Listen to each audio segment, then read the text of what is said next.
pistachio ice cream. Gonna pick it up. Here's the big pistachio. 63? Yep. Thank you. You can take your receipt and throw it in the bag, ma'am. You're welcome. All right, do we have everyone on this tour? Is everybody's party complete, or are we still waiting for some folks? We're good. So we got 1, 2, 3, 4, 5, 6, 7, 8, 9, 10. Yes. Awesome. Starting from the front to the rear. Where's everybody from? California. Colorado. Colorado. Local. Local. California. Semi-local Roswell. Roswell. Dallas, Texas. All right. Well, folks, just to let you guys know, here in New Mexico, we do get custom wings, things like that. So if you lose any of your personal belongings, just sound off, let me know, and we'll pull over and get your stuff. Does anybody have any questions or anything like that for me? No? No. Alrighty. You guys ready to do this? Yes, sir. Alright, let's go ahead and start the adventure then. Did anybody go out to White Sands and see the balloons take off this morning? Oh, that would have been Some cool. folks, yeah. Alright, folks, here we go. In case you missed it, the giant pistachio on your left-hand side. That is the front side of the pistachio. Now drum roll to see the back side of the same. Yeah. Oh my golly, look at that, it's the same. Well, folks, that is the tour. No, I'm just teasing. All right, y'all, how tall do you think the giant pistachio is? 35 feet. 35 feet? Okay, what else we got? 7 feet? 40. 40? 50. 50? Well, I'll tell you folks what, it is actually 35 feet tall. Yeah. Made out of Nice. concrete. That's what I said. Nailed Made it. out of concrete, steel, and of course paint. Now, back in 2007 is when Tom McGinn passed away, but this was built in 2008, of course after the founder, and they wanted to build the world's largest pistachio in his father's honor. But his father loved to take him all up and down Route 66, go see the world's largest attractions, like the world's biggest ball of yarn and so forth, essentially all that good Americana, and that's how that kind of giant pistachio came along as well. In case I hadn't mentioned, built in 2008. Now, the building right in front of us from the white vans on over to the garage. That's where all the magic happens with the wine. All those, and that orange and silver contraption out front, that is our newer wine press that does an amazing job. They already put away the machine that thankfully de-stems all the grapes for us, right? Separates from the stems from the grapes, and now it actually automatically goes from that machine, fills on into the grape crusher essentially. So that way we don't have to manually do everything anymore. But Do you guys ever do tours through that? so eventually yes. However, at this point no, because it's functional. It's just not look nice. If that Right. makes sense, right? Sure. So, but eventually they would like to get to that point. As we're going down the line, you're going to notice some posted white and green signs. For example, the first one being the Cabernet Sauvignon to let you know what type of stock that is. And but our next little stop is our little random rose bush here on the right-hand side. Believe it or not, there's actually a reason behind it. It works like a canary in a coal mine, or like a warning device. So if there's anything within the soil, the water, even airborne, it attacks the rose bush first due to the fact that its root system is a lot more sensitive than the vineyard's is. It gives us almost like a 2 weeks heads up for us to assess the situation, terminate the issue, and of course, save the grapes. Now, normally other vineyards that you might go explore, there's one every 5 or so rows. I'll get into a detailed version why that's not the case here in just a minute. However, folks, what do you think this red machine is on your right-hand side? The grape press. Bingo! That's our old employee torture device. Figuratively. You would handpick all the grapes, fill that sucker full, take about 4 grown adults to walk in a circle for 4 constant hours to only produce about 100 gallons of wine. So, if you're late to work today, you're on the old press. Right? Like I said, we still handpick all of our grapes, but we have that amazing machine that thankfully de-stems it for us. It used to take one guy to shovel them in, but now it automatically feeds them into the new grape press that produces approximately 350 gallons of wine. Way better outcome than the course old red there, as was that old way that you used to step on the grapes, you know, and get your toes all up in that. I'd rather not have toe wine, but, you know, some people like that. Anyway, you're going to notice a couple things about our vineyard. One, that it was already all harvested. You guys missed it. It finished up out in August. But you're also going to notice that it grows in a natural tea-like formation. does that to provide shade to the little grapes that are usually hanging down below. During the peak of the summer, we do set up fabric netting down each row that combats a couple different issues that we have out here. One being, I bet y'all can guess it, it's literally a buffet for the birds, right? The second one being that it gets so hot out here in New Mexico that it literally turns the grapes into raisins on the stalk. So that fabric netting actually helps us a little bit of shading, but what helps us out is a lot of that growth in between. As you can see, it gets tall and it provides shade to the little guys hanging down. Now, you're also going to notice that the irrigation is lifted off the ground for our vineyard. Look to your left. That's where for the pistachio trees, it's on the ground. Back to your right.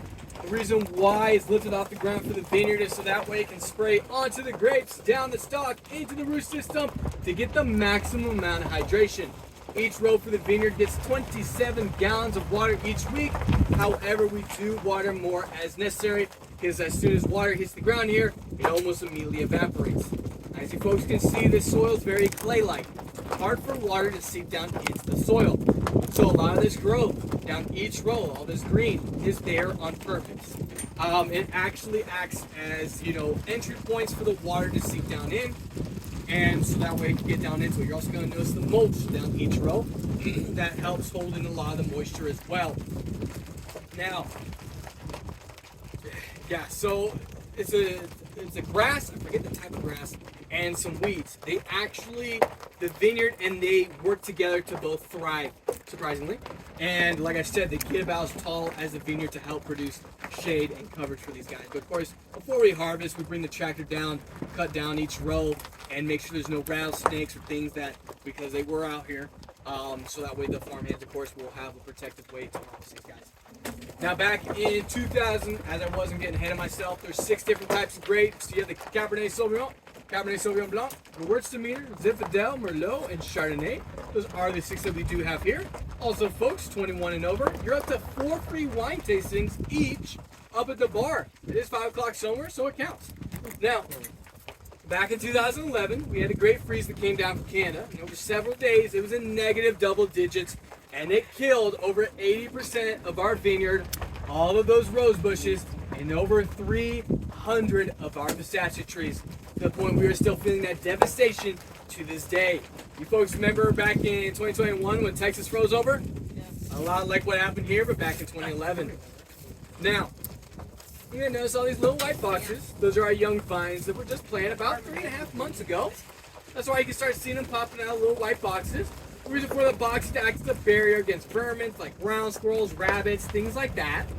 There's over 7,000 vines, over 12,000 pistachio trees, and a total of acreage, 120 acres. Our vineyard is self-pollinating, so it does not need a male or female. It takes 2 to 3 years to start producing grapes on the stalk, depending on the type.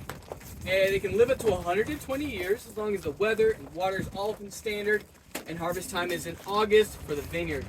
All of our water, we have 2 wells on property, one north side and south side, approximately 250 feet deep.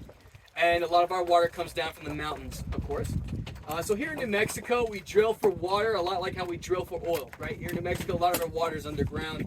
And where's the rain? I don't know. Does anyone have any questions or curiosities about our vineyard before we jump on into the pistachios? What's the pH of the water have to be? Good question. I'm not too entirely sure. Yeah, no, actually, I'm not too sure about that one. pH level and all that. 6.7. Yeah, roughly there. Does anybody else have any other questions or curiosities so far? I do. Yes. You may have said it, maybe I missed it. Mhm. Do you grow different kinds of grapes? We do. 6 different types of the Cabernet Sauvignon, Cabernet Sauvignon Blanc, Gewürztraminer, Zinfandel, Okay. Merlot, and Chardonnay. And So these the- are grafted. So, for example, the Gewürztraminer, that originated in Germany, a lot more moisture and things like that within their climate, of course. However, transferring them to a dry, hot climate, we had to get a more native vine to essentially it to properly graft to, right? Because otherwise, its root system would not be able to adapt to our soil and the dry, hot climate. So, essentially, all the vineyards, for the most part, here in America are grafted. Anyone else have any other questions, curiosities? No. Alrighty, y'all ready to jump into some pistachios? Alrighty, y'all, hang on tight. We're gonna zoom around this corner at a top speed of 5 miles an hour. No hands. Welcome to the roller coaster. Woo! Yeah! Get motivated, y'all. Golly. Alright, whoa. Pistachio. Welcome to Pistachio Land. So pistachio nice. tree does not originate here in America. It actually originates in the Middle East, Iran, Iraq, Afghanistan, all those wild places. We used to import pistachios until 1979, but due to some government drama between us and them, for obvious reasons, we stopped importing pistachios. As Americans love their snacks, their licky chewies, the pistachios, we sent someone over there to go ahead and obtain some of the trees, bring them back to America to try to get them planted and established. Like I was kind of telling y'all folks before, our soil in America is so different than it is anywhere else in the world. So the trees were having a hard time to essentially adapt to the soil. They're drying up and they're dying. It just wasn't working out. So we sent a researcher over to the Middle East to go ahead and learn everything there is to know about growing the pistachio tree, from the water to the soil to X, Y, and Z. Here's the thing about the Middle East. It's a very dry, hot climate. So we had to come up with some ways to where we can check that box here in America. Sent to California, Arizona, and New Mexico. Now California produces 98% of America's pistachios. Arizona is 1%, but as well as New Mexico is 1%. Now, we weren't able to check the box for our soil. And you folks are probably thinking, hey, Aaron, you just told me that the pistachio tree could not grow here. Why is there barkiness at the bottom? Why is it smooth the rest of the way? And what am I looking at? You're looking at grafted hybrid pistachio trees. So what that means, of course, is the researcher got with the scientists. The scientists created a hybrid tree known as a UCB1, which stands for University of California, Berkeley 1. So what you do, right, we had a problem getting that root system established. So plant that hybrid tree first to get that root system established. The tree grows nice, big, strong. You snip it off about a foot off the ground. You drill a hole into that hybrid stump. Then you take a branch from either a male or female pistachio tree, stick it on in there, wrap it up, fingers and toes crossed, bada boom, bada bam. You got yourself a crafted hybrid pistachio tree. Looking on your left-hand side, that's why you notice that huge separation between the two.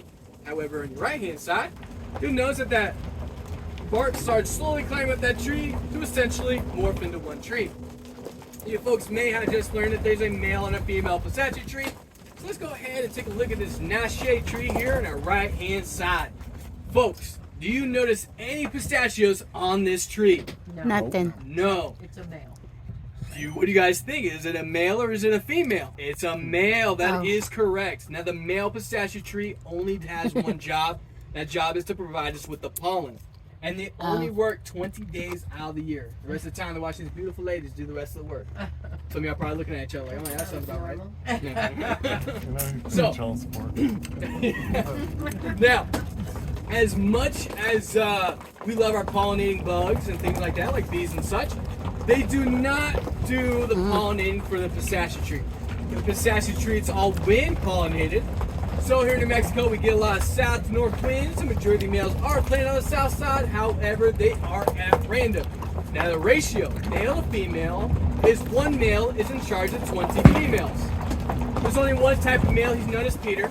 There's two different types of females. One is known as Jollies and the other is Kermits on property. However, as far as looks, taste, things like that between the two females, they are exactly the same.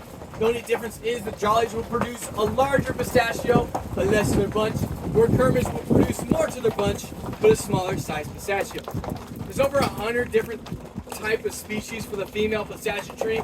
However, in America, there's only 3, maximum 4, to be honest with you, but that 4th one has kind of gotten pushed out of the way because number 1 is the Kermit. The reason why Kermit is the number 1 is because she produces the most. So everyone's trying to get that out of it, right? On your left-hand side, all these trees here are all 25 years old. Now the pistachio tree fully matures at age 25, but all that really means they produce their minimum amount of pistachios, which on average is 25 pounds per tree, but they can produce up to 60 pounds of pistachios per tree. On your right-hand side, to our 12 o'clock white fence, to our 6 o'clock train tracks, all these trees here were all hand planted by only 2 people, Tom McGinn and Tim, his son, as well as, what I mean by hand planted, they were out here with a shovel and dug out each individual hole. Right? Also, the age is between the age of 45 and 50, aside from the obvious young ones within the crowd. Also, check this out, y'all.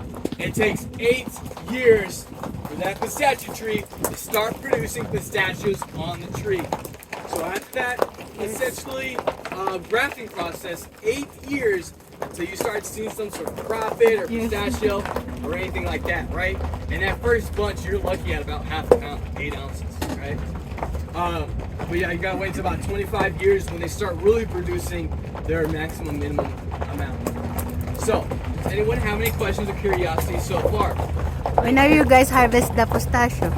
I'll get into more detail in a minute, but essentially we have a shaker machine that does it. And yes, ma'am. Yes, ma'am. Yeah, so what I see on the tree doesn't look, it looks bigger and it looks like than when I see a pistachio with the shell, I think. Okay, so I'll go ahead and do this, folks. I want everybody to stay on board due to safety reasons, things like that. What I'm going to go ahead is I'm going to hop off to show you guys a pistachio, what it looks like in its current state versus, like you said, how you guys are used to seeing them in your snack baggies. So like I said, stand by.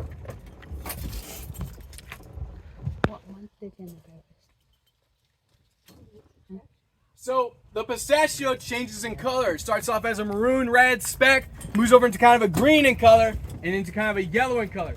I'm grabbing 2 different types of kermits right now. Well, there's only really one type of kermit. However, this gal is more progressed than the gal I just grabbed now. Now, 3 layers to the pistachio. Of course, I'll give you guys the opportunity to get closer looks, all that good stuff.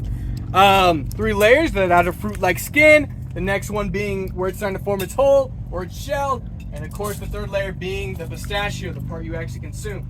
So I'm going to open one up so you guys can see its layers. And of course, get a smell of its scent. Because it starts off as a citrus in smell. Moves over into kind of a pine in smell. When the pistachio opens up on the tree, it doesn't have much of a smell. So here's what's going to be very interesting, folks. Is you really do have 2 different types here that's pretty awesome. So you guys can see its progression essentially. The first one is going to be, you're going to notice a little white speck. It's nut meat. So this one's a little bit more citrusy. This one's very faint for some reason, but that's just kind of the way the beast works.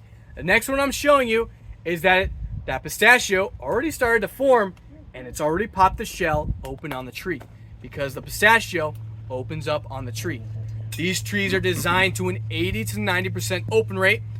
So 10 to 20% does not open. So you always have that guy at the bottom of your bag that didn't open up. There's nothing wrong with him. It's just he didn't get as much water as the rest of his pals did. Right? What month do you typically harvest in? Yes, so essentially September time frame is the good time. They already started the jollies over here in the upper right corner. But essentially by that end of October time frame, all these guys should be complete. So that's September, October time frame. So they pick it and then they have to take off that hour later? Actually, that outer skin will come off so easy, it just comes off like this. So essentially, they come off during the harvest process because, like I said, we kind of use a shaker machine to essentially obtain the pistachios. And so they shake and then that outer skin comes off and then it's just the shell? Essentially, yep. And it'll also even come off during that roasting and salting process. Because you can eat a raw pistachio straight off the tree, has its own unique flavor. It essentially tastes like a normal pistachio. However, because it has a lot more moisture in it, you get the kind of that piney taste, and then the strange aftertaste to me is what I think of it. But the reason why we don't sell them as raw is because kind of like a fruit, it starts discolorating in color, starts like essentially getting a little pruny and things like that. They do the same thing, so that roasting and salting process preserves the pistachio, so that way it can live out its. Do these trees have to be, you talked about the grapes having to be netted and whatnot, do these ever have to be netted or anything? So no, they haven't netted these guys. Yeah, you're more than welcome to keep it, eat it, or even actually try that one that's already opened up. Completely up to you as long as you're not allergic to, hopefully no one's allergic to pistachios. You wouldn't believe it, I had some folks like, yeah, I'm allergic. Why are you handling pistachios? Yeah. But no, we don't net these guys. However, that sound device, it sounds a lot like a gunshot. No projectiles flying at us, essentially a blink to warn off all the birds. Because you guys didn't miss it, there was like a tornado of like the crows or the ravens, and they come in over here. It's like a huge cloud. They come in over across the street, have breakfast, lunch, and dinner, everything here, and it's so funny because then they go back. But yeah, that sound device warns off the birds, so it's not quite as packed as it usually is. Our biggest issue is those large ravens and crows, and then the ground squirrels. They tear these guys up. Yeah. Wow. Does anyone have any questions, curiosities so far? Why is it purple? Purple, honestly, it's just kind of part of its color. Safe? Yeah, you notice that the main pistachio had a little bit of purple. If you kind of get one of the snack baggies, of course, and you kind of like looking at some of your pistachios, you'll notice that there's a little bit of purple with it too. Yeah, it's just part of the pistachio. Oh yeah, I've eaten a bunch of them. As long as you're not allergic, of course. Oh, no habla inglés. Yeah, well, are you guys ready to carry on? Yeah. Alright, so I'm going to introduce you guys to a couple different trees. The first one being a 50-year-old tree, and the second one being a 10-year-old tree. So that way you guys have a good idea about how slow growing they are and their sizes and things like that. What do you think of that taste? That's It's good. It's good, yeah. You kind of notice a, like, Soft though. yeah, you notice a weird like aftertaste a little bit. It might just be me, but yeah, it's kind of a strange one. It's not roasted nor salted. Like, it's good, it's unique, but yeah. Now let's see. Third row in on the right hand side, you're gonna see this great big male pistachio tree. They nicknamed him Alexander the Great, age 50, and they can live up to 400 years. And here in America, that is about as big as they get, to include all the females around them as well.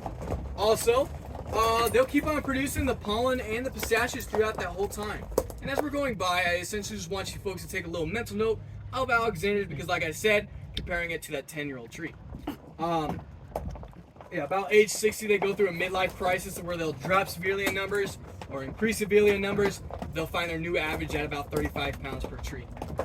So, is there anything that a person has to do, the farmer has to do, to encourage the male to pollinate the females, or does it just all happen naturally?